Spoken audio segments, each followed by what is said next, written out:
Serving God. This is one that puzzles and perplexes very many people who are earnest and sincere, and gives them a great deal of difficulty in its solution. When they start out to make something of themselves and to practice the science of being great, they find themselves necessarily compelled to rearrange many of their relationships. There are friends who perhaps must be alienated. There are relatives who misunderstand and who feel that they are in some way being slighted. The really great man is often considered selfish by a large circle of people who are connected with him and who feel that he might bestow upon them more benefits than he does. The question at the outset is it my duty to make the most of myself regardless of everything else?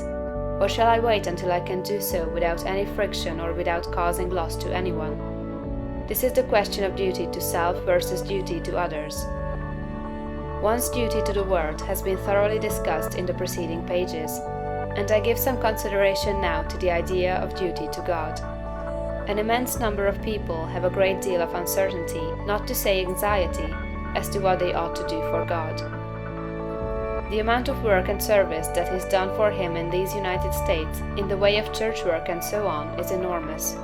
An immense amount of human energy is expended in what is called serving God. I propose to consider briefly what serving God is, and how a man may serve God best, and I think I shall be able to make plain that the conventional idea as to what constitutes service to God is all wrong. When Moses went down into Egypt to bring out the Hebrews from bondage, his demand upon Pharaoh, in the name of the deity, was, "Let the people go, that they may serve me." He led them out into the wilderness, and there instituted a new form of worship, which has led many people to suppose that worship constitutes the service of God, although later God Himself distinctly declared that He cared nothing for ceremonies, burnt offerings, or oblation, and the teaching of Jesus, if rightly understood, would do away with organized temple worship altogether. God does not lack anything that man may do for Him with their hands or bodies or voices. St. Paul points out that man can do nothing for God does not need anything. The view of evolution that we have taken shows God seeking expression through man. Through all the successive ages in which His Spirit has urged man up to the height, God has gone on seeking expression. Every generation of man is more godlike than the preceding generation. Every generation of man demands more in the way of fine homes, pleasant surroundings, congenial work, rest, travel, and opportunity for study than the preceding generation. I have heard some short-sighted economists argue that the working people of today ought surely to be fully contented because their condition is so much better than that of the working man 200 years ago, who slept in a windowless hut on a floor covered with rushes in company with his pigs. If that man had all that he was able to use for the living of all the life he knew how to live, he was perfectly content, and if he had lack, he was not contented.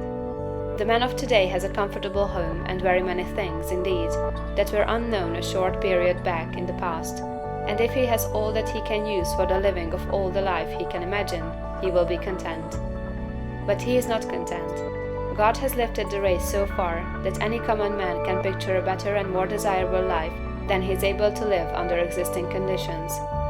And so long as this is true, so long as a man can think and clearly picture to himself a more desirable life, he will be discontented with the life he has to live, and rightly so. That discontent is the Spirit of God urging man to do more desirable conditions. It is God who seeks expression in the race. He works in us to will and to do. The only service you can render God is to give expression to what He is trying to give the world through you. The only service you can render God is to make the very most of yourself in order that God may live in you to the utmost of your possibilities. Your first duty to God, to yourself, and to the world is to make yourself as great a personality in every way as you possibly can.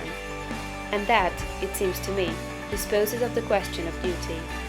There are one or two other things that might be disposed of in closing this chapter. I have written of opportunity. I have said, in a general way, that it is within the power of every man to become great, but these sweeping generalizations need qualifying.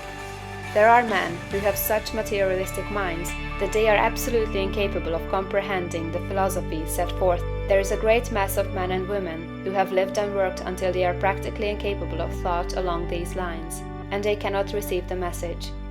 Something may be done for them by demonstration, that is, by living the life before them. But that is the only way they can be aroused.